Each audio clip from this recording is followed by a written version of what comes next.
Komisi Pemilihan Umum Sumatera Selatan terus memantau persiapan pelaksanaan Pilkada serentak di 7 kabupaten di Sumsel yang akan dilaksanakan pada tanggal 9 Desember 2015, di mana KPU Sumsel terus memantau pengiriman logistik.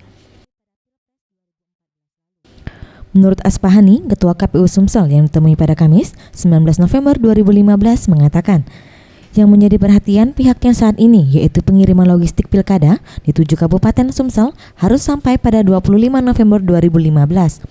Dan untuk pengiriman logistik dari KPUD ke TPS harus diselesaikan pada H-1 jelang pencoblosan atau tanggal 8 Desember 2015. Dengan tanggal 25 November ini, semua logistik untuk keperluan di TPS harus sampai di KPU Kabupaten.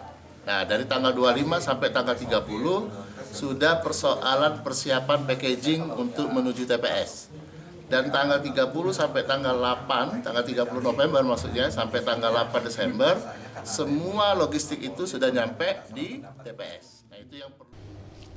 Sementara itu, tahapan pilkada serentak di 7 kabupaten di Sumsel masih berjalan, di mana masa kampanye ada 2 kabupaten yang masih melakukan debat kandidat, dan pihaknya menegaskan masa kampanye maupun debat kandidat harus selesai pada 5 Desember 2015. Faisal Ariantara, Sriwijaya TV.